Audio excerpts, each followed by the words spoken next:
Bonsoir à tous, bienvenue sur le plateau Equinox ce soir. Le retrait par la Confédération africaine de football de la Coupe d'Afrique des Nations ouvre fatalement la course à l'édition prévue en 2021.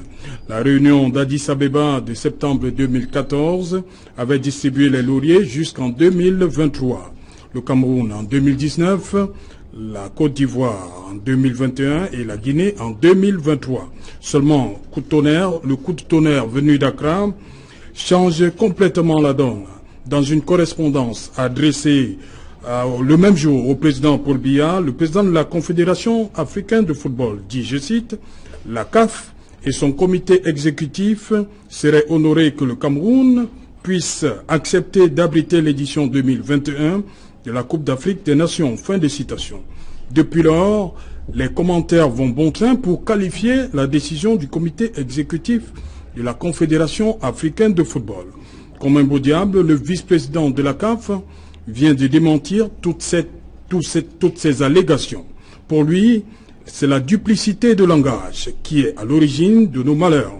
Le président de la République n'a pas toujours reçu la bonne information pour ce qui est de l'évolution des chantiers de la Coupe d'Afrique des Nations 2019. Retrait de l'organisation de la CAN 2019, la CAF n'avait pas de plan B. Madame, Monsieur, c'est le fait du jour.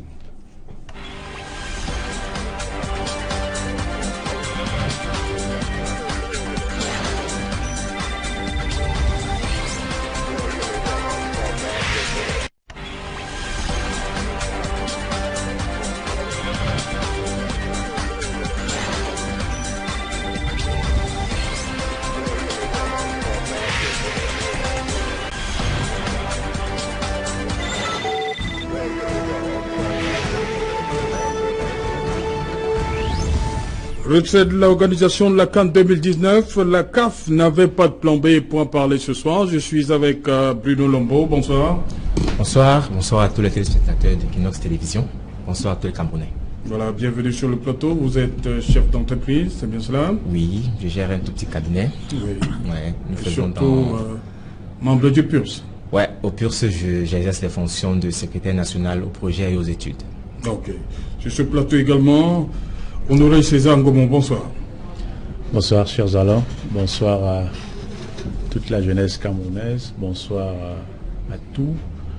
Cette jeunesse qui est la principale victime de ce retrait. Attendez que je vous présente d'abord. Hein. Vous êtes leader associatif, mouvement des jeunes, si vous voulez. J'aime le Cameroun, c'est bien cela. C'est exact, c'est voilà. Les idons. Vous devez comprendre un peu ma désolation pour cette jeunesse qui est une fois de plus sacrifiée sur l'autel des égoïsmes. Ce qui auraient été les principaux bénéficiaires de cette CAN, c'est cette jeunesse-là qui s'est organisée tout autour des activités informelles, économiques, et aujourd'hui qui ne sont qu'en larmes, qui ont pu de part et d'autre aller dans les tontines, essayer de s'endetter dans les microfinances, essayer de réaliser, monter des projets qui auraient pu leur donner un début pour leur carrière professionnelle et autres. Aujourd'hui, ils sont en larmes. C'est pour cette jeunesse que je souhaite beaucoup de courage ce soir et vivement que le débat soit assez constructif. Ok. Sur ce plateau également, Serge Bikori, bonsoir. Bonsoir, Serge Alain. Voilà, vous êtes journaliste. Oui. Responsable service politique à Radio TV Nicianto à Yaoundé. C'est exact, oui. Oui, vous êtes sociologue en développement. Tout à fait. Voilà, merci d'avoir une fois de plus accepté notre invitation. Guy Fongan, bonsoir. Bonsoir Serge Alain et bonsoir aux nombreux téléspectateurs qui nous regardent avec beaucoup de plaisir du côté d'Adjamé, de Cocody, de Trècheville, de la rue Princesse. Bonsoir sympathique à tous ces amis et frères de la Côte d'Ivoire. Voilà, je reste avec vous Guy Fongan. Depuis quelques heures, 24 heures déjà, ça bouge un peu là, on commence à apprendre des choses, des révélations. Le président de la République, Ahmad Ahmad, Samuel Eto'o, ils étaient tous au courant que ça ne devait pas avoir lieu en 2019. Oui, c'est ce qu'on est obligé de croire. C'est vrai que nous autres, on le soupçonnait que l'entretien que le vice-président de la CAF, le président de la CAF, Ahmad, a eu avec Paul Biya, le président Paul Biya lors de son récent séjour ici, il devrait lui avoir fait un certain nombre de révélations. Aujourd'hui, les propos du vice-président semblent confirmer ou alors confirment ce qu'on a dit il y a quelques jours sur ce plateau également. Et ce que je trouve assez révoltant. Mais en même temps, le vice-président dit qu'il n'y avait pas de plan B ce jour-là. Non, le président a dit qu'il n'y avait pas de plan B. D'ailleurs, il a dit à mon dos. Non, le vice-président était avec lui. Oui, oui. De la délégation. Oui, au sorti de l'entretien, le président de la CAF a pris la parole et il a indiqué qu'il n'y avait pas de plan B et que l'organisation de la CAN ou non dépendait du Cameroun et donc on était à peu près sûr que cette CAN on devrait l'organiser et quelques jours après c'est Samuel Eto'o qui vient davantage nous conforter dans cette attente là en indiquant qu'il y a une Eto'o Charity Club qui est prévue avec un certain nombre de célébrités qui devaient arriver, notamment Rihanna et Messi et quelques autres grands footballeurs. Et donc, on avait donc toutes les raisons de penser que cette CAN était quelque chose qu'on avait...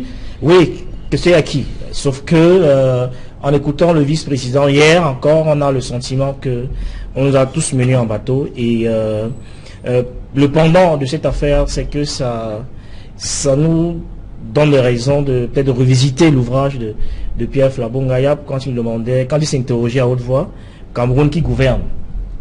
Parce que la vérité, on ne peut pas comprendre que ce soit eux qui viennent renseigner le chef de l'État sur l'état d'avancement des travaux. C'est quand même révoltant. À la limite, pour nous autres Camerounais normalement constitués, c'est insultant de savoir que ce sont des gens qui viennent de l'extérieur et faire une photographie exacte des travaux sur le terrain. Ça veut dire que on serait attendu au moins le stade Olembe qui porte le nom de Paul Biya, qui a à peine 10 minutes du palais présidentiel, au moins qu'il s'y rentre et qu'il se fasse sa propre religion de ce qui s'y passe.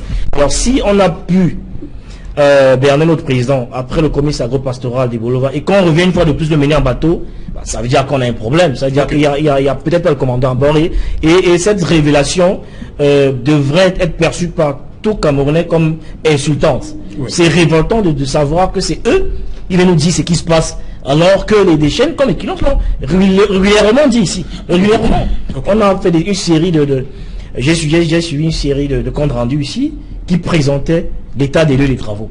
Bon, la sonnette d'alarme a été longtemps tirée, mais on est surpris qu'aujourd'hui ce soit eux qui viennent dire des choses qui ont été dites longtemps à l'avance. Vraiment, je pense que c'est insultant pour le peuple camerounais. Serge Mébikoy, vous qui connaissez bien la géographie de Yaoundé, et tout dit, Olembe, c'est pas 10 minutes. Justement, c'est pas 10 minutes. Parce qu'il a fallu que Amadama de Omari sorte des vidéos. Il a parlé de duplicité dans le langage. C'est-à-dire que ce que le comité, le COCAN local dit au président, et ce que la CAF a comme information, et ce que le président lui-même a au finish comme information, il y a un gars. Oui, il y a un gars. Pourquoi Guillaume pense que le président aurait dû, peut-être lui-même, aller de visu, se faire sa propre religion? Commençons juste par le stade d'Olembe, stade de Paul Biya, si vous voulez. Qui porte son nom en plus. En réalité, mais moi je suis un peu préoccupé par le jeu des acteurs dans cette actualité qui est brûlante, le retrait de la CAN 2019 au Cameroun. Parce que je me rends compte qu'au fur et à mesure que les jours passent, il y a un ensemble de révélations, d'indiscrétions qui témoignent de ce que il y a véritablement anguille sous roche. En réalité, vous avez relevé là la duplicité des acteurs. Oui.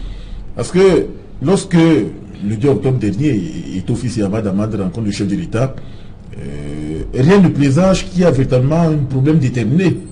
Lorsqu'ils ont su les différents discours, que ce soit celui de Ahmad Abad, bien celui de Samuel Eto'o, bien les différents contours de la visite qui avaient davantage été faite ce jour-là. Mais c'est plus d'un mois après qu'on se rend compte qu'il y avait un ensemble de discussions qui avaient été cachées à l'opinion publique nationale et internationale. Et là, ça pose un problème de forme. Parce que lorsqu'on voit aujourd'hui à la une des différents journaux que le président de la République savait que, en réalité, le Cameroun n'allait pas organiser la Coupe d'Afrique des Nations 2019, ça montre véritablement qu'il y a eu le secret de la communication qui a été davantage faite, mais dont le public n'avait pas véritablement les déterminants, les tenants et les aboutissants. Et c'est pour cela que vous allez davantage rencontrer. Vous allez constater que nous sommes là dans le jeu des acteurs, dont les discours sont éminemment politiques et diplomatiques. Vous savez bien que Ahmad, c'est d'abord un homme politique, ancien sénateur malgache. Et ça montre là qu'il y a certes le visage de l'homme qui est présenté à la façade de la République, mais au-delà de ce visage-là, il y a un ensemble d'interactions que l'on peut davantage débusquer sur le plan du décryptage d'un ensemble de discours. Parce que si aujourd'hui l'on nous fait savoir que, il y a en référence au discours du vice-président de la CAF, que en fait, le chef de l'État, Ahmad et d'autres acteurs qui ont participé justement à cette visite-là savaient que le Cameroun ne devait pas organiser la CAN. Ça montre véritablement que ce qui nous a été présenté le 2 octobre dernier, ce n'était qu'une mise en scène. On est donc là dans la dynamique théâtrale des acteurs qui font montre d'un ensemble de discours pour montrer au public camerounais que oui, il y aura la CAN, tout sera organisé, tout est fait prêt. Vitalement, nous avons discuté avec le chef de l'État. Alors qu'en réalité, au-delà de ce discours, il y a un jeu officieux, latent, caché, voire dissimulé.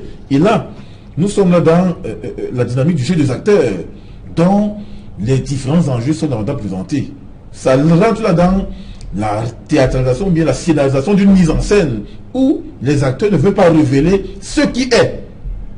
Et c'est ce qui est en train de transparaître aujourd'hui. Okay. Ça montre véritablement que quel que soit, on dit généralement que 99 jours pour le voleur et un seul jour pour le patron, quel que soit ce que vous aurez à faire, que ce soit du haut, que ce soit de la droite vers la gauche, ou bien en haut ou bien en bas, le peuple vous va véritablement débusquer tout ce qui est en train, tout ce qui s'est tramé. Et c'est ce que nous constatons aujourd'hui. Parce qu'on montre véritablement que la visite qui a été justement faite directement au chef de l'État, ce n'était qu'une mise en scène dont les révélations sont en train aujourd'hui d'être diffusées sur la façade de la République. Ok. Honoré César Ngomon, on va le dire, on va cesser de le dire, le président, une fois de plus, a trop fait confiance à ses collaborateurs. Et voilà où nous en sommes aujourd'hui. Oui, lorsqu'on est un leader, lorsqu'on est un dirigeant, on a toujours besoin de faire confiance à l'autre. Mais ce n'est pas la première fois, Honoré César. Oui, mais nous sommes dans un cas précis. Il s'agit d'une compétition, la plus grande compétition sportive de notre continent. Et à cela, moi j'ai deux grilles de lecture. La première, elle est la suivante. Je pense que en communication, il y a deux éléments qu'il faut prendre en compte. Il y a l'émetteur et le récepteur.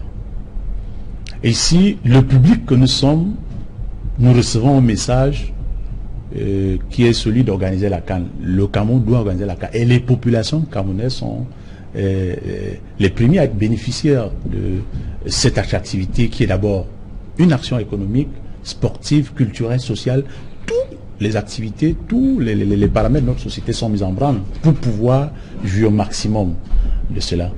Et l'émetteur du message qui est l'institution qui est la FECAFOOT. Non, non, c'est ça, je ne veux pas qu'on s'éloigne. Les Camerounais nous regardent. Il y a un problème sérieux. Non, il y a un problème sérieux. Je vous dis, la CAF dit qu'il y a une duplicité du langage. C'est-à-dire que les éléments présentés au président de la République n'ont rien à voir avec ce que la CAF a. Les membres du comité local d'organisation. Entre ce qu'ils disent au président et ce que la CAF vient constater elle-même, il y a un gap. Et on fait aussi le reproche au président de la République, étant étourdi au Lébé, ça ne fait pas 10 minutes. Pourquoi ne pas aller lui-même constater ce qui ne va pas de ce côté? Serge Alain, je voudrais être constant dans le développement de la pertinence de la question dont vous me posez. Le président de la République, je sais, le plus facile, c'est de pouvoir l'accuser. Je ne suis pas venu ici le défendre. Non, on l'accuse pas. Oui. Il y a un message qui a été passé. Et il y a des collaborateurs qui sont censés mettre cela en application. Ont-ils les moyens pour mettre cela en application? Je pense qu'aujourd'hui, oui. Lorsque je suis l'interview du président et du vice-président encore hier, j'ai une petite lecture. Si vous permettez, en quelques minutes, je veux pouvoir ressortir quelque chose de ma compréhension. Vendredi soir, lorsque je reçois ce message, je peux vous dire, je n'ai pas dormi de la nuit. J'ai essayé de scruter même le discours du président, de sa prestation de serment. Je suis allé plus loin. Et je suis arrivé à la conclusion. Ça, je peux me tromper, mais je pense que lorsque Ahmad vient à Yaoundé rencontrer le président de la République. Il y a une séquence qu'aucun média ne nous montre, mais il y a une séquence où le président de la République et Hamad sont à deux. Et au vu du résultat que nous avons vendredi soir, je pense qu'il avait la vérité en face. C'est-à-dire qu'il y avait des éléments et où le président et lui sont tombés d'accord de pouvoir observer encore jusqu'à date d'hier et voir comment est-ce que s'il n'y avait pas quelque chose qui allait changer. Et ce qui est le plus marrant, ce qui fait plus mal, c'est que au regard de ces chiffres, on découvre que nous sommes partis d'un projet, je pense, qui a avoisiné à peu près 700 à 800 milliards. Aujourd'hui, à date, on se retrouve à près de 1510 milliards. En ce qui concerne les infrastructures, les stades, les hôtels, aucun doute. Lorsqu'on fait dire au président que la CAN aura lieu le jour 10, et j'en prends l'engagement, il ne se lève pas. C'est une contribution des conseillers, du secrétaire général, des ministres, de tout un arsenal qui nous dit, tu peux le dire, on certifie. Et lorsqu'on veut faire mentir au président national, je pense qu'il y a c'est-à-dire il faut pouvoir avoir une lecture un peu beaucoup plus approfondie. Lorsque Hamad dit, je me suis attardé sur la lettre qu'il a écrite vendredi soir au président de la République, qu'il a envoyé au président. Il est presque dans une stratégie de supplication qu'on accepte, que le président accepte 2021. Ça veut dire tout simplement que, une chose ou l'autre, Hamad est venu avec une idée. Nous sommes en 2018. Hamad a hérité d'un mandat en fin 2016, si je me trompe. On suppose, c'est 4 ans, on suppose qu'à mi-fin 2020, il ne sera plus là. Et peut-être les lobbies qui sont derrière mettent toutes les pressions du monde pour que, certainement, je n'ai rien contre le Maroc, il faudrait que pour l'entrée dans l'histoire de l'équipe, à 24 équipes, parce que nous partons de 16 à 24 équipes, le Maroc voulait avoir cette palme d'or. Il vient de rater la Coupe du Monde. Merci César, vous refusez carrément de répondre à ma question, merci. Tu peux, mais merci. Notre deuxième grille de lecture, c'est qui tombe d'accord. Merci.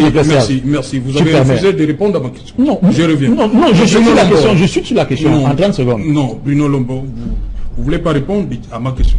C'est pourquoi le président, comme on l'a vu ailleurs, je vous prends le dernier cas, Ali Bongo Ondimba, au Gabon, et aller visiter tous les chantiers. Vous allez peut-être me dire comparaison n'est pas raison, mais la veille du lancement, la cérémonie d'ouverture, le président gabonais était au stade pour voir comment ça allait se passer le lendemain. Donc le reproche qu'on fait, c'est-à-dire que le président a des rapports, il connaît ses collaborateurs. Et ce n'est pas la première fois. Voilà pourquoi je vous ai demandé pourquoi il continue, il a encore une fois de plus fait confiance, et voilà le résultat. Est-ce que la visite du président... Tu permets donc que je réponde? Non, merci. Non, voilà, Guy Fongan dit que c'est quand même honteux que ce soit les autres qui viennent nous dire, viennent donner au président l'état d'avancement des travaux au Cameroun.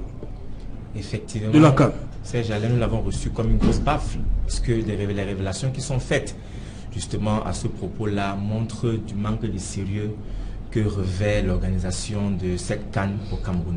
Déjà, si on remonte à l'histoire, si on veut placer les faits dans un contexte précis, je vais calquer les faits avec la route de Deming, le plan du Check Act. La CAF avait donné au Cameroun l'organisation de la CAN pour 2019, c'était en 2014. C'est-à-dire qu'en ce moment-là, tout avait été planifié pour que le Cameroun reçoive cette Coupe d'Afrique des Nations. La deuxième partie, qui est la partie de la mise en œuvre, on a attendu 3 ans pour attribuer les premiers marchés. C'est-à-dire en 2017, on attend 3 ans pour attribuer les premiers marchés. Première faute, la mise en œuvre, 0. Maintenant, nous sommes à quelques jours de la CAN. Il n'y a aucune évaluation qui est faite. On accuse le président aujourd'hui, mais c'est un réel problème. Même si le stade de l'Mbéa a 10 minutes, on n'est jamais trop loin ou trop proche de ces populations. Il faut descendre voir. Il y a des choses qui se font à Garoua, il y a des choses qui se font à Bafoussam, il y a des choses qui se font à Boya et à Limbe. Il faut descendre voir. Ce n'est pas la proximité qui doit être le mot d'ordre. C'est la responsabilité, et c'est de la responsabilité du chef de l'État de prendre sur lui de faire des vérifications. C'est ça que je disais tout à l'heure qu'il faut faire confiance aux gens à qui on délègue certains pouvoirs. Je suis d'accord.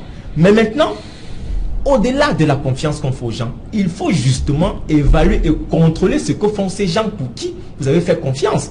Et à ce niveau-là également, l'évaluation, c'est zéro. C'est pourquoi il y a eu un manque de leadership dans l'attribution des marchés. Il y a eu un manque de leadership dans le suivi de ces différents marchés et la construction des infrastructures. Il y a un manque de leadership tout simplement dans la gouvernance tout autour de l'organisation de la CAN. Aujourd'hui, on est surpris de ce que cette CAN-là ne soit pas organisée au Cameroun. C'est vrai, nous sommes Camerounais, nous sommes tous choqués de la situation, mais il faut le dire avec la plus grosse des froideurs qui existe, cette CAN avait des chances d'être partie comme elle est partie là. Parce que justement, on n'a pas pris la mesure justement de la responsabilité qui était la nôtre en tant que Camerounais de pouvoir faire les choses comme il se fallait. Sur ce plan-là, on a manqué de leadership totalement sur la ligne et aujourd'hui, on ne peut que pleurer sur nos lauriers parce que justement, un élément fort a été nous manque aujourd'hui. Et parlant, parce que moi je suis un entrepreneur, il y a eu tellement d'engagement, tellement de moyens ont été mis en œuvre pour pouvoir sortir des infrastructures de terre, la construction des...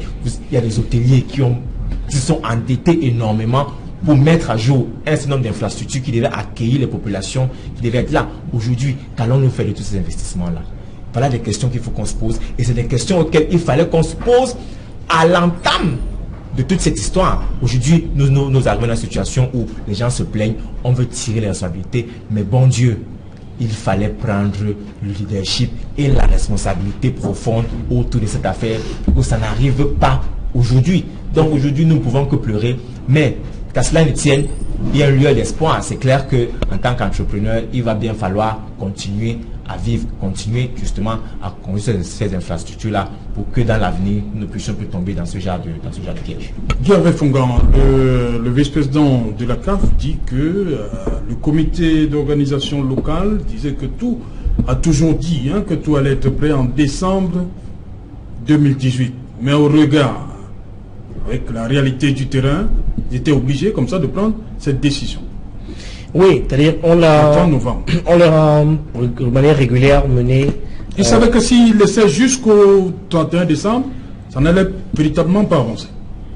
La preuve, c'est que quand le ministre de la communication, Issa Thirom, s'est rendu sur le terrain ici avec le DG, Charles Dongo, les gens sur le chantier ont été obligés de avouer qu'en fait, en réalité, on n'est pas sûr qu'on sera prêt en décembre, on sera plutôt prêt en mars. Ça veut dire que tout le monde a été mis en bateau dans ce tas. Donc ça veut dire qu'il n'y a pas un suivi. Parce qu'on ne pouvait pas avoir un événement aussi sérieux. C'est révélateur de la légèreté avec lequel même le staff dirigeant a tenu cette affaire. Parce que vous ne pouvez pas apprendre un chantier qui est censé être livré en décembre.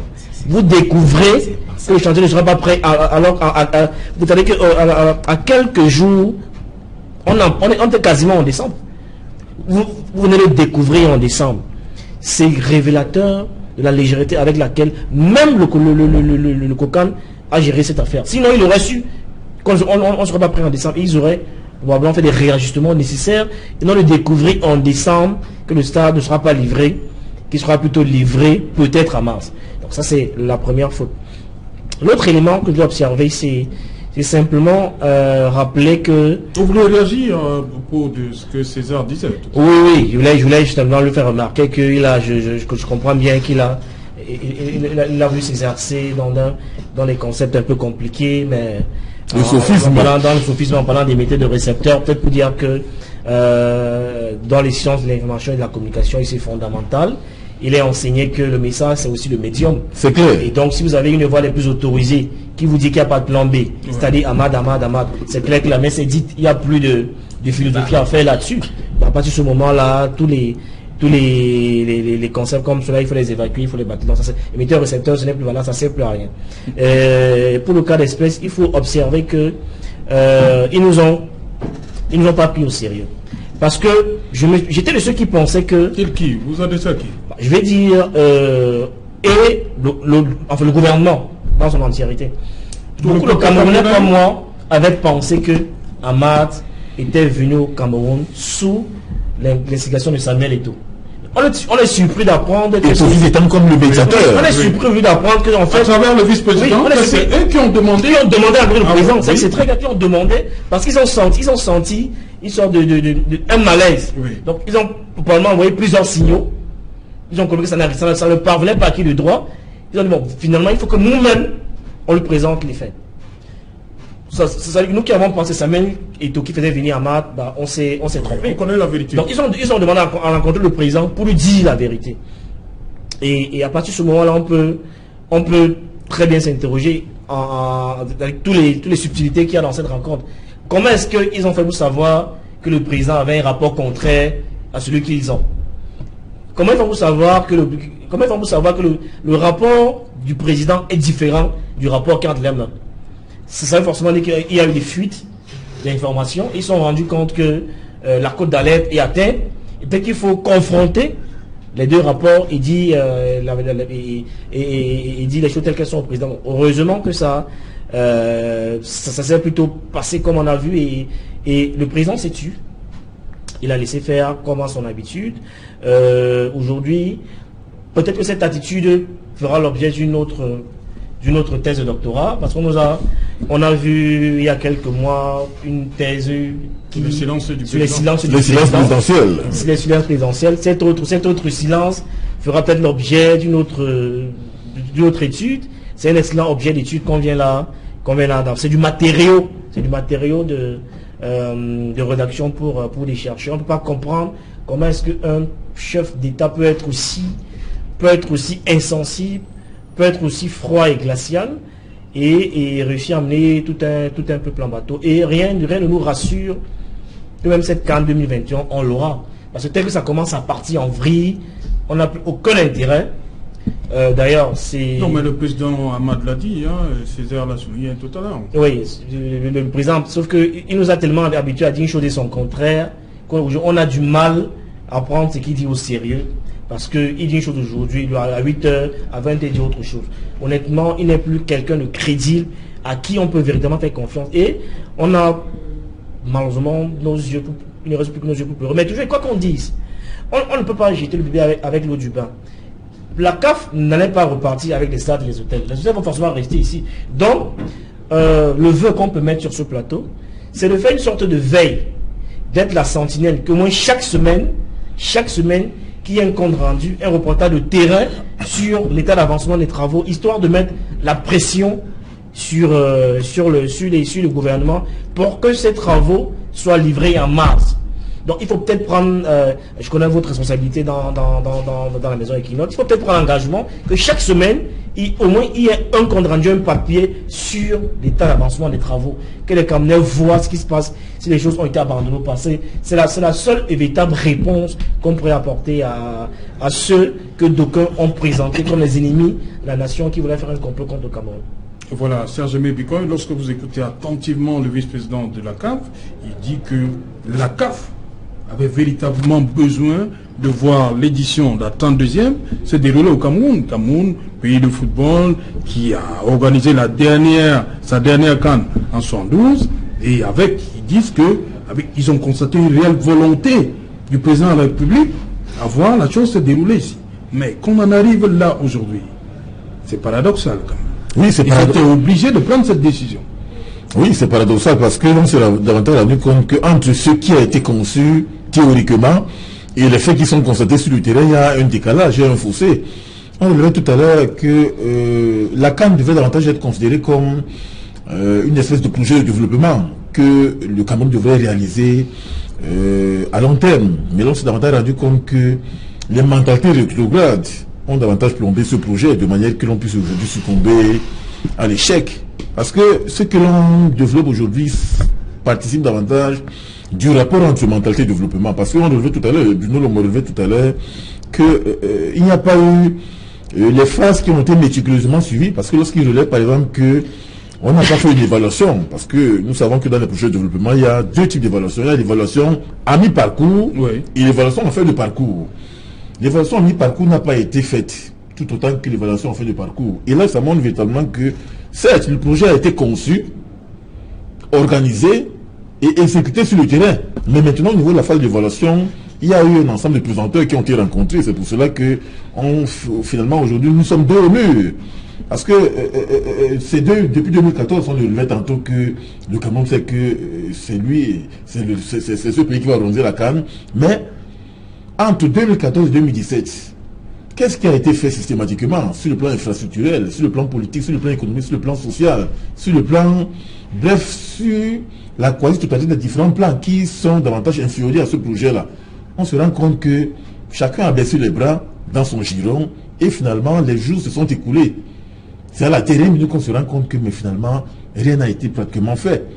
Et lorsque aujourd'hui on se rend davantage compte que, vous savez, on ne peut pas tromper. Lorsqu'il y a une question scientifique qui devrait davantage être abordée, ça doit être suivi d'une méthode. La CAN, c'est une espèce de projet de développement qui aujourd'hui succombe à un échec parce qu'en réalité, toutes les phases n'ont pas été suivies en bonne et due forme, de manière que l'on peut davantage constater que oui, voici ce qui a été fait à la fin de l'organisation, à la fin de l'exécution du projet et à la fin de l'évaluation. S'il n'y a pas, d'une part, l'évaluation en mi-parcours et d'autre part, l'évaluation en fin du parcours, on se rend compte qu'aujourd'hui que tout a été biaisé. Et à partir du moment où les actions d'un projet liées à la CAN sont biaisées, sont galvaudées et donc alambiquées, on ne peut que succomber à l'échec. Et donc aujourd'hui, il faut véritablement que l'on tire les leçons de cette déconfiture, de cette décrépitude qui vient d'être constatée. Malgré le jeu des acteurs que l'on constate, parce qu'aujourd'hui on se rend compte que même au niveau de la phase du listing des discours des acteurs, il y a eu tromperie sur ce qui a été présenté sur la façade du grand public aujourd'hui. Parce que la scène théâtrale qui est véhiculée dans les masses médias entre l'entrevue Ahmad et Paul Biya, on ne nous révèle pas fondamentalement les différents discours profonds qui se sont, les différents échanges qui se sont dits entre les deux. Bon, c'est vrai qu'on est là dans le cadre éminemment diplomatique. Le grand public ne peut pas avoir accès à un ensemble de messages. Mais je pense que la communication présidentielle devait au moins faire preuve de clarté, de manière que l'on puisse véritablement savoir quels sont les différents éléments qui transparaissent de ce discours-là. Et aujourd'hui, on se rend compte qu'en nous occultant le vrai message qui est ressorti de l'entretien entre Ahmad et Paul Biya, c'est ce vrai message qui transparaît aujourd'hui, à savoir que le Cameroun véritablement savait que Paul Biya savait véritablement qu'on ne devait pas organiser la CAN. Et aujourd'hui, on se rend compte que lui qui est un sphinx politique, il faut le dire ainsi, lui, il n'est pas surpris. Il a vu véritablement comment les officiels gouvernementaux se sont échinés sur le terrain, mais lui, il savait véritablement que à la dernière minute, la vérité va transparaître. Et c'est cette vérité-là qui fait aujourd'hui l'objet de débat. Ok. Honoré César Ngomo, il y a beaucoup de gens qui font le procès à la CAF d'avoir décidé. Certains vont même jusqu'à dire que Ahmad règle les comptes à Issa Yatou. Mais lorsque vous suivez attentivement le vice-président, il dit que cette décision aurait même dû intervenir il y a 1 an. Serge Alain, je vais continuer à répondre à votre question tout en espérant que vous me permettrez de développer mon temps de parole. Oui, allez-y. Parce que en restant bien évidemment dans la question. Oui, j'entends de parole. Je n'ai pas la même attitude de communication que mes panélistes, mais je pense que si vous continuez à m'inviter sur votre parole, c'est parce que sur votre plateau, vous estimez que j'apporte. Allez-y donc, César. Donc, je voulais sur les propos des uns et des autres, je ne décline pas la responsabilité du président de la République. Je voudrais tout simplement dire que le président ne saurait être celui qui passe les marchés, celui qui fait les études, celui qui exécute, celui qui contrôle. Il y a des équipes qui sont censées le faire. Mais je suis toujours très mal à l'aise d'être dans une posture de vouloir défendre l'indéfendable. Parce que je pense que je voulais tout simplement expliquer la démarche de M. Ahmad qui a pris la peine de venir rencontrer le président de la République, qui est le président des Camerounais. Ça veut d'abord dire qu'il y a un respect pour celui-là. Et maintenant, ce qui suit vient conforter, avec la lettre qui a suivi, que malgré la deuxième idée qu'Ahmad est venu avec, qu'il veut donner à la CAN à qui veut, mais il a voulu donner une place de respectabilité au Cameroun. Et je pense qu'à l'issue de la causerie avec le président de la République, il y avait 2 hypothèses. Soit le Cameroun organise mal la CAN, soit on décale pour organiser une très belle fête, parce que la CAN est une très belle fête. Non, et la deuxième option, la première option, hein. Et la deuxième option, pas d'une mauvaise CAN. Non, il est important de souligner. le manque de patriotisme est le premier vecteur qui nous fait perdre cette CAN. Parce que quand nous, les Camerounais, nous sommes les premiers à nous mettre à dos toutes ces institutions qui sont en train de travailler, quel que soit, mais nous sommes les premiers à décrier. Parce que... Comment ça? Lorsque Guy Hervé Fongan dit qu'il faut peut-être... J'aurais bien voulu... Chaque semaine. J'aurais bien voulu... être confronté. Vous êtes à la Japon? J'habite non loin du Japon, j'habite Yassa. D'accord. Et nous étions avec un collectif... Vous avez l'état de la route? Nous, vous me permettez de développer. Vous me permettez de développer. Je suis d'accord sur un certain nombre de faits.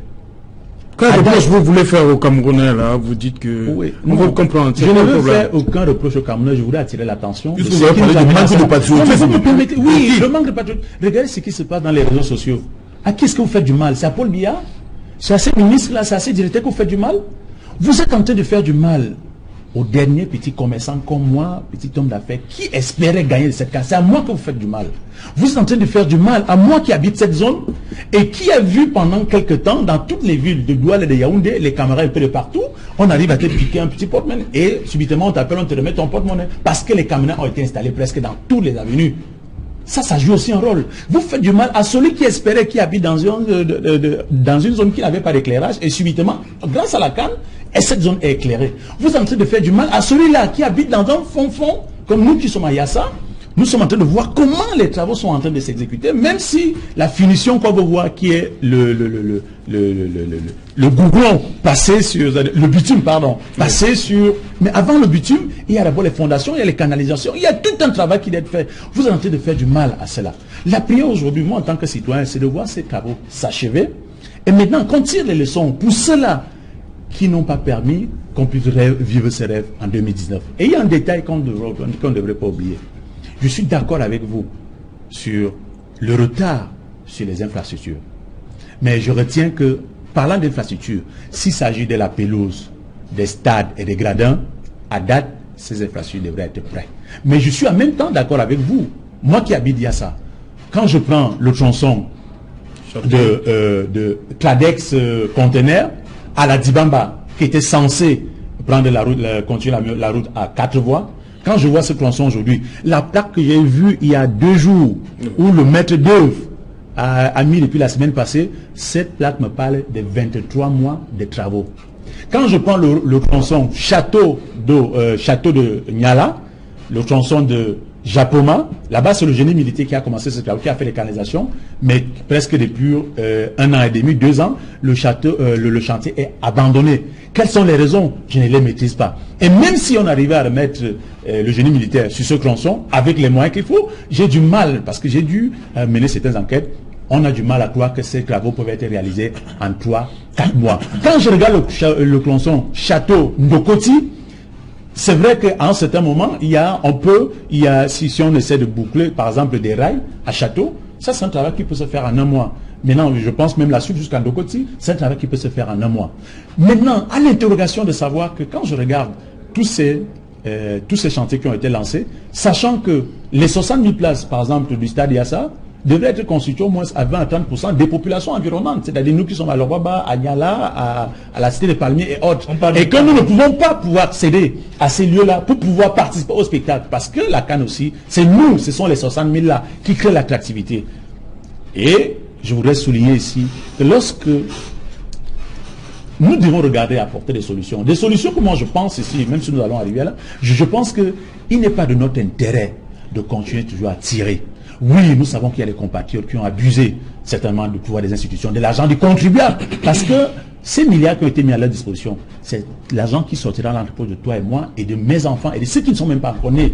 Comment allons-nous faire? Ça, c'est des sports, ça c'est des infrastructures de luxe, parce que le sport, ce n'est pas un commerce où on gagne 100 francs chaque jour. C'est des investissements dont on fait et dont on peut pouvoir créer une attractivité qui peut pouvoir rapporter au niveau du panier de la ménagère. Et moi, je pense le débat aujourd'hui, pour terminer, au niveau de la présence et vu de l'intervention même du vice-président de la CAF hier, il y a eu beaucoup de non-dits, mais il y a eu une respectabilité par rapport à l'institution Cameroun qui est représentée par le président de la République. Maintenant, que Ahmad fasse son jeu de dupe et autres parce qu'il a ses intérêts, ce qui est tout à fait normal, mais ce que je lis dans la lettre, il y a une supplication aux institutions camerounaises de pouvoir accepter le report de 2021.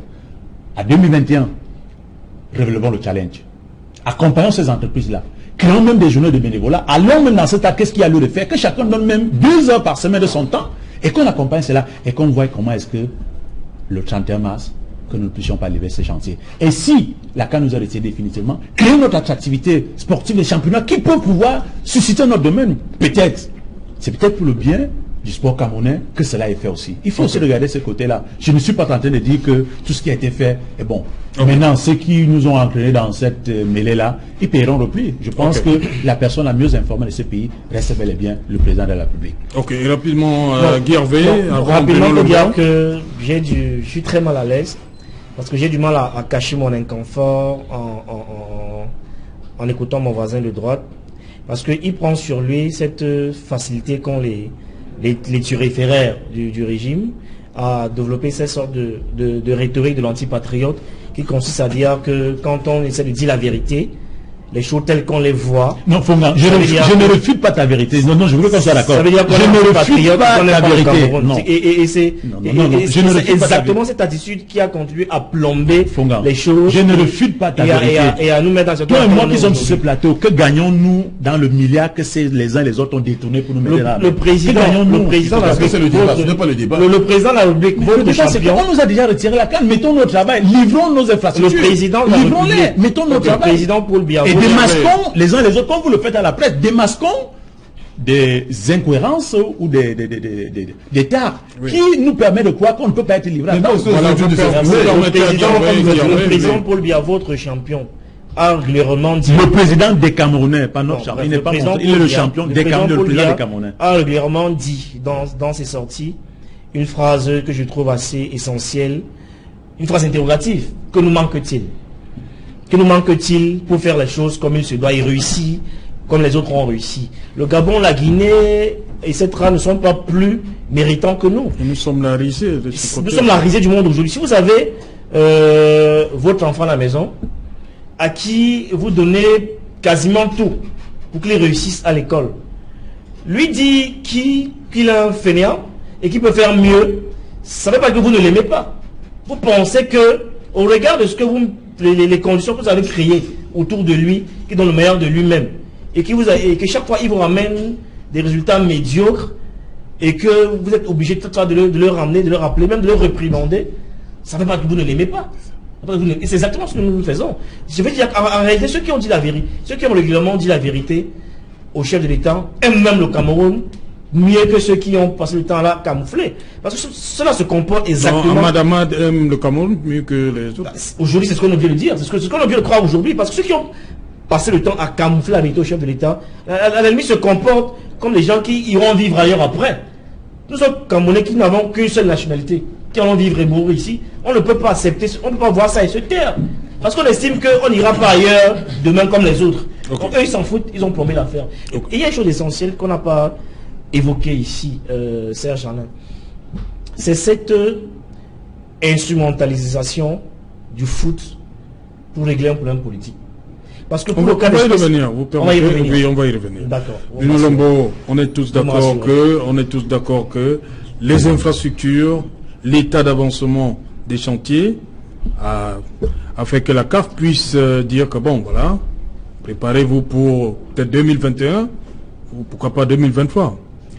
Oui, en effet, j'irais même jusqu'à dire que la sortie d'Amad, on parle même de vidéos, hein? Oui, sur le retrait de la CAN au Cameroun, j'ai envie de dire que la CAF nous a rendu un fier service. Oui. Pour ne pas faire mauvaise langue, mais je vais m'expliquer. Nous sommes dans une situation où les infrastructures ne sont pas terminées. Et c'est qui est vrai. Nous avons tous suivi l'interview d'Amad dans une chaîne télévision concurrente. Il disait ceci, il ne veut pas avoir une CAN au rabais. Comme un commis au rabais. Comme un commis au rabais. Nous ne voulons pas avoir une CAN au rabais. Parce que justement, une CAN au rabais... Il y a un service au Cameroun, hein? J'explique, effectivement. Nous ne pouvons pas avoir une CAN au rabais au Cameroun. Souvenez-vous que pendant cette tractation, la CAF également prend la décision de porter le nombre d'équipes participantes de la CAN de 16 à 24. Donc ça devait être une autre victoire pour le Cameroun d'être la première nation africaine à organiser une CAN à 24. compte tenu de ces enjeux, compte tenu de ces circonstances, on ne peut donc pas blaguer avec une organisation comme celle-là, parce que c'est une première. Il faut justement faire tache d'huile dans l'organisation de ce type d'événement, parce qu'il va de, j'ai envie de dire, il va de la réputation du Cameroun et la réputation de toute l'Afrique. Bruno, tu as raison. L'Afrique a donné, le Cameroun a donné au monde et à l'Afrique Samuel Eto'o, Roger Mila, Yannick Noah. Le mérite un plus grand nombre de places à le passé footballistique du Cameroun nous oblige à être sérieux dans l'organisation. Le passé sportif, tu veux effectivement, dire. C'est grâce au Cameroun qu'on a le nombre d'équipes africaines assises à la Coupe du Monde. C'est grâce au Cameroun. Il y a un certain nombre d'éléments qui montrent que si cette CAN avait été organisée au Cameroun dans ces circonstances, on aurait eu une CAN totalement au rabais. Or, Bruno Lombo, si Issa Yatou est encore aux affaires, on n'aurait pas retiré l'organisation au Cameroun? Personne ne sait. En réalité, nous non, dites-moi franchement, Bruno Lombo. Avec toute l'objectivité, dans les circonstances actuelles, s'il faut aller parler des preuves factuelles et tangibles, en principe, il ne devait pas être organisé. Dans les circonstances actuelles, c'est votre avis, avec la fonction des stades. Oui, votre avis, c'est il faut être concret, il faut être sérieux et le dire très clairement. Issa Yatou aurait retiré l'organisation au Cameroun? C'est mon avis sur le plan théorique, si l'on tient compte des exigences d'objectivité, de neutralité ou bien de sincérité par rapport à l'implémentation de l'action de développement que représente la CAN. En réalité, on ne devrait pas l'organiser. Mais maintenant, si l'on tient compte du cafouillage qui peut transparaître, vous savez que le jeu des acteurs, et Issa Yatou doté d'une certaine stature à l'échelon international, pouvait davantage permettre justement de masquer un ensemble de choses de manière que qu'il puisse peser sur la balance de la prise de décision. Et en ce moment-là, on l'aurait organisé. Parce qu'il faut tenir compte des deux grilles de lecture. Une grille de lecture relativiste qui vise véritablement à montrer que à ce moment, on peut davantage occulter ou bien dissimuler un ensemble d'aspects de manière que l'on puisse justement tabler sur une décision qui est considérée comme une décision lapidaire. Mais une autre grille de lecture consiste davantage à être maximaliste en montrant que non, si l'on tient compte véritablement des conditions qui sont présentes sur le terrain, on ne peut pas l'organiser parce qu'en réalité, rien n'a été fait sur le plan infrastructurel. Là, je pense qu'Amad est en train de réussir son challenge. Il a réussi à installer un doute cartésien qui amène les Camerounais à douter que quelle que soit la volonté et les moyens mis sur pied, nous n'aurons pas pu achever ces... Alors, nous ne sommes même pas à date. Je ne suis pas tout à fait d'accord avec toi, César. Quand je mets l'esprit patriotique en avant, quand tu parles de doute, ça signifie que ça puisse suivre. Il réussit à pouvoir installer dans notre esprit un doute cartésien qui voudrait qu'on renvoie la faute à nous. Non, mais Amad, pourtant Amad est en train de vouloir, alors qu'il y a une autre hypothèse, Amad est en train de vouloir faire son business. Son business, c'est que vous ne savez pas ce qu'on l'a promis derrière en donnant cette canne ailleurs. Donc, pourquoi est-ce qu'on n'explore pas cette hypothèse-là? Mais moi, je reste dans l'hypothèse qu'il a respecté nos institutions. Il est venu rencontrer les responsables. Et il a dit, même s'il a utilisé que bon, vos collaborateurs, ça peut être vrai. Ça, quand on regarde, ça peut être vrai que oui, les collaborateurs nous ont menés en bateau et qu'il a voulu respecter le principal acteur de ces institutions. Et moi, je pense qu'il y a un détail qu'il faut pas négliger. Parce que dans cette analyse-là, ce qu'il est proposé ailleurs, soit il est venu de façon sincère, soit il est venu pour installer ce doute-là, et dont on entend aujourd'hui, parce que quand on regarde la presse camerounaise, on est en train de s'entretuer, on se tire entre nous. Non, qu'est-ce qu'on gagne? Le doute est installé sur la base de quoi? Sur les chantiers, parce que l'on constate que le travail n'est pas passionnant fait. Moi, je me serais attendu à ce que sur ce plateau, moi qui habite Japoma, peut-être toi qui connais mieux les installations du stade Olimbe, et peut-être Limbe et autres, qu'on puisse aller sur des éléments contraires, pas des éléments factuels. Moi, je vous dis, je connais bien le stade. J'y étais, j'ai parcouru, je vous ai donné un nom, c'est un autre tronçon. Le tronçon qui part de Yassa, de Tradex pour la Dibamba, l'entrepreneur parlait de 29, 23 mois.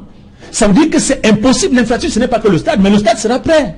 Le stade sera prêt. Et il y a une autre incongruité que moi je trouve assez un peu mal placée, qu'on nous dise que la pelouse dans les normes, c'est-à-dire prend les normes d'utilisation à 8 mois. Mais on ne vous dit pas que la pépinière, certainement peut-être, elle date peut-être de 4 mois. C'est les spécialistes. Ça, c'est les spécialistes, mais il faut respecter. La pelouse ne l'avons pas, tout simplement car les choses le disent, au regard de ce qui s'est passé à Libreville en 2017. Bonsoir Cédric Nouffelin. Bonsoir Serge Alain, bonsoir à vos invités. Voilà, le 20h07 dans un instant, Cédric Nouffelin. Qu'est-ce que vous avez au menu ce soir pour le 20h? Au lendemain de la déclaration du vice-président de la CAF confirmant les révélations d'Equinox Télévision, nous vous proposons ce soir un feuilleton inédit avec les acteurs, adversaires et metteurs en scène de ce retrait de l'organisation de la CAN 2019 au Cameroun et une réunion de crise qui s'est tenue dans le service du Premier ministre ce jour concernant cette CAN 2019. Nous parlerons de la lettre du cardinal Christian Toumi, lui qui appelle les populations des régions anglophones à se prononcer sur la forme de l'État après avoir identifié les causes profondes de la crise anglophone, malgré le refus de l'autorisation pour la conférence générale anglophone. Le cardinal Christian Toumi surfe désormais sur les réseaux sociaux pour appeler les Camerounais, notamment des régions du nord-ouest et du sud-ouest, à se prononcer sur l'évolution de cette crise anglophone. Nous évoquerons ce taux d'insécurité qui ne cesse de grimper dans la ville de Douala. C'est une peur bleue qu'a vécu l'ensemble des populations résidant dans des banlieues du 3e arrondissement de Douala, des affrontements entre des gangs de motards et des jeunes badauds. Au cœur de cette affaire, une histoire de vol de moto. Nous en parlerons dans quelques instants. Serge Alain. Voilà, madame, monsieur, Equinox Soir, deuxième partie, ce sera le temps du débrief. Mais avant cela, le temps du journal avec Cédric Nouffelin.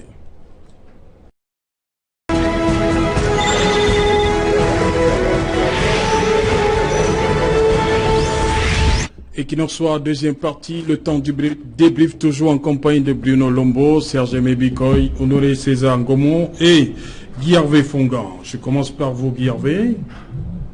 Elle arrive un peu tard, cette réunion de crise? Non, elle n'arrive pas un peu tard. Il fallait bien qu'on ait... il fallait bien connaître cette sortie des dirigeants de la CAF pour que on ait ce type de résolution et qu'on décide de prendre nos responsabilités. Donc elle n'est pas tardive pour moi. Oui. Après le retrait de la CAN. C'était vendredi. Oui, donc après le retrait de la CAN, il était... Nous sommes mercredi, Guy Hervé Fongan. Oui, non. On se serait attendu que cette réunion, ce soit peut-être samedi. Non, il faut bien intégrer dans votre raisonnement le déroulé des faits. Oui. Donc, après le retrait de la CAN vendredi, oui. Il y a une sortie d'Amad. Le même jour? Il y a une sortie, non, pas le même jour. Il y a une sortie d'Amad, il y a la correspondance, c'est le 30. Non, il y a une sortie d'Amad avant-hier, dans laquelle il indiquait dans laquelle il donnait les raisons du retrait de la CAN. Oui. Ensuite, hier, il y a le vice-président de la CAF qui indiquait que... Je suis d'accord avec vous. Donc, quand on voit le déroulé des faits, il était de bon ton qu'aujourd'hui, il y a cette réunion de crise. Parce que ces infos, donc peut-être certaines personnes... Vous permettez, vous semblez mettre de côté la lettre, la correspondance d'Amad au président, même soir, oui, qui dit qu'on va différer rendez-vous en 2021. C'est un détail important. Oui, sauf que cette correspondance ne donne pas les détails que nous avons eu derrière 48 heures. Avec le vice-président. C'est ça la différence. Okay. Cette correspondance nous donne une information, une seule. On nous a retiré la CAN au sujet 2021. Ça, c'est l'information principale à retenir. Oui. Sauf qu'après, il y a une évolution, l'information évolue et on nous apprend autre chose. Donc, c'est un élément qu'il faut prendre en compte. Et donc, vous voyez que 24 heures après les révélations du vice-président de la CAF, une réunion de crise s'est tenue. Ça veut dire que finalement, on n'a pas un gouvernement aussi autiste que ça. Ça fait sourire, César. Oui, parce que... il est content pour une fois, que vous... Cette réactivité. Voilà, sur le gouvernement. Et moi, ça, j'ai le sentiment que c'est un véritable pied de nez que le président, je pense que cette fois, il a dû prendre son bâton de pèlerin, un pied de nez qu'il envoie à ceux qui ont, depuis plusieurs jours, pensé qu'il y avait un complot contre le Cameroun, et que les gens qui nous ont retiré la CAN ne nous aimaient pas, et que les gens qui ont passé le temps à dire qu'on n'est pas prêt sont des antipatriotes. Et donc aujourd'hui, le président prend le contre-pied de tous ces gens-là et rappelle qu'il faut se mettre au travail, il faut avancer. Et donc quand on questionne les résolutions de cette réunion, on voit bien que, effectivement, il y a une sorte de prise de conscience réelle et la gabégie qu'on observait autour de l'attribution des marchés de la CAN. Maintenant, il faut taper un coup de pied dans la fourmilière et faire un véritable inventaire des chantiers et limiter les choses. Parce que les gens avaient profité de la CAN pour mettre tout, hein. Pour faire de la diversion et commander tout et n'importe quoi. Quand les gens vous commandent 8, parlent de 8 hôpitaux de référence. 48 ambulances. 88 ambulances. C'est quand même surréaliste. De nouvelles locomotives pour Camrail, de nouveaux avions pour Camraco, un budget estimé à près de 1000 milliards de francs qu'il fallait comme ça casquer pour l'événement. Le ministre Motazé dit qu'il est surpris là. On met tout là, on lui demande de payer tout ça. Oui, bah, évidemment, vu que c'est lui qui était au cœur. Oui, il dit qu'il est surpris, hein, on mettait tout, on dit que c'est le cahier des charges de la CAN qui demandait ça. Malheureusement, il était l'une des personnes qui ont porté ce projet à bout de bras et le premier dossier de la CAN a été ficelé par Motazé, même si après Ferdinand Ngongo a pensé qu'on pouvait tout recommencer. D'ailleurs, ce qui nous a perdu un temps fou, on a perdu 3 ans parce que les gens estimaient qu'il faut recommencer. Et c'est le problème, quoi qu'on dise, on ne peut pas entièrement... C'est le manque de solidarité gouvernementale? Non seulement manque de solidarité gouvernementale, mais manque de flair du président. Aujourd'hui, il faut que le président Paul Biya soit capable de trouver d'autres Motazé. Motazé ne peut pas être partout à la fois. Parce que c'est une des causes de cet échec. C'est qu'on pense qu'on peut mettre Motazé partout. Parce qu'il a commencé à piloter un dossier. Avant ça, il était à Kribi, au point de profond de Kribi, qu'il a piloté de bout en bout. Mais au moins un monsieur comme Bala dans tous les projets importants. Après, le projet n'est pas arrivé à terme, on l'envoie ailleurs. Quand d'autres personnes arrivent, ils estiment qu'il faut démanteler tout le réseau, installer un nouveau réseau. Et alors la conséquence, c'est que ça plombe le truc. Donc il faut que Paul Biya soit capable de trouver d'autres Motazé qui peuvent porter un projet du début à la fin et qu'on n'assiste pas à la gabégie à laquelle on a été confronté ces dernières années. Ok, j'aimerais que chacun réagisse sur l'une des résolutions. Vous avez parlé du ministère des Finances. César, vous allez intervenir sur les chantiers. Une des résolutions, c'est continuer les chantiers exigés par le cahier des charges de la CAF pour achever à temps, c'est-à-dire fin mars 2018. Oui, je pense que c'est un grand défi, là. C'est un grand défi et c'est le souhait de tous les Camerounais de voir ces chantiers arriver à terme. Et il faut préciser que ces chantiers sont de plusieurs ordres. Donc nous avons les infrastructures qui devraient accueillir les compétiteurs. Nous avons la voirie qui doit vraiment avoir son aménagement dont il mérite. Donc il est important que ces chantiers puissent... je souhaite, en ce qui concerne par exemple ma localité, de voir tous ces chantiers. Vous allez nous dire si ça évolue de ce côté-là. Oui, mais au regard de ce que je vois jusqu'ici, je peux être, même si la lenteur, même si nous ne voyons pas encore très bien sur l'axe Ndokoti-Château, mais je pense que sur l'axe il y a Tradex conteneur au pont de la Dibamba. Il y a lieu de penser qu'il y a quelque chose qui est en train d'être fait parce que nous voyons des engins qui sont à pied. Mais non, il faut tout simplement que nous usions de patience afin que tous ces chantiers puissent voir leur aboutissement.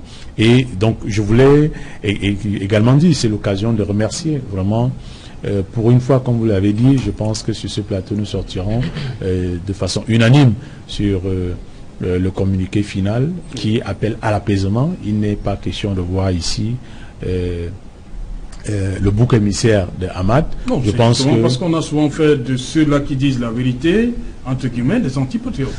C'est ça qui dérange. Oui, entre parenthèses, il faut aussi souligner que c'est pas Hamad qui est venu dénoncer les voleurs à col blanc. C'est pas Hamad qui l'a mis en prison. Je pense qu'il y a un travail qui est fait dans ce sens-là. Il y a le nettoyage des mœurs qui est en train de faire par l'acteur en chef qui est le président de la République. Et vous avez réagi? Il faut pouvoir aller jusqu'au bout. Parce que quand vous regardez la dénonciation du ministre des Finances, même ceux qui importent leur matériel pour leur bien privé mettent sous le couvert de la canne. C'est l'État qui perd, c'est les impôts qui ne sont pas payés, c'est la douane qui est dupée. C'était la résolution de Guy Abel Fonga. Merci. J'ai dit chacun va réagir sur une résolution. Bruno Lombo, autre résolution, le Cameroun va s'engager à accepter l'offre de report de 2000 à 2021 et travailler avec la CAF dans ce sens. Comme dit la lettre de Ahmad Ahmad au soir du 30, bien évidemment, en parlant... dont le Cameroun va s'engager à accepter l'offre 2021. En parlant justement de la lettre d'Ahmad Ahmad, il faut saluer l'élégance que le président de la CAF a fait montre vis-à-vis du Cameroun. César l'a reconnu aussi. Effectivement. Donc à ce niveau-là, justement, on ne peut pas être en train de travailler de concert avec la CAF et être dans un autre débat ou bien un conflit avec la CAF au niveau du TAS. Il est bien évidemment question pour nous de faire en sorte que toutes ces consciences-là se mettent ensemble, puissent travailler ensemble, parce qu'il y a des défis qu'il faut relever. L'autre l'a dit tout à l'heure, on va maintenant passer à la phase d'inventaire, justement, de tous les chantiers. Et à ce niveau-là, il faut bien préciser une chose. Il ne s'agit pas seulement de faire l'inventaire, mais il faut faire ce que les annonces, ça s'appelle le scope. C'est-à-dire que définir le champ précis d'intervention des éléments qui rentrent dans le cahier des charges pour les infrastructures de manière précise et assurer un suivi par rapport à cela. L'autre chose, c'est justement d'achever les différents chantiers et les éprouver au même moment, parce qu'il ne s'agit pas seulement de finir les chantiers, mais il faut également les mettre à l'épreuve du temps et des intempéries pour justement être sûr que des catastrophes n'arrivent pas. On se souvient, l'année dernière, on a eu un écroulement ici du bâtiment, du complexe qu'on construisait là au stade Omnisport, qui s'est écroulé.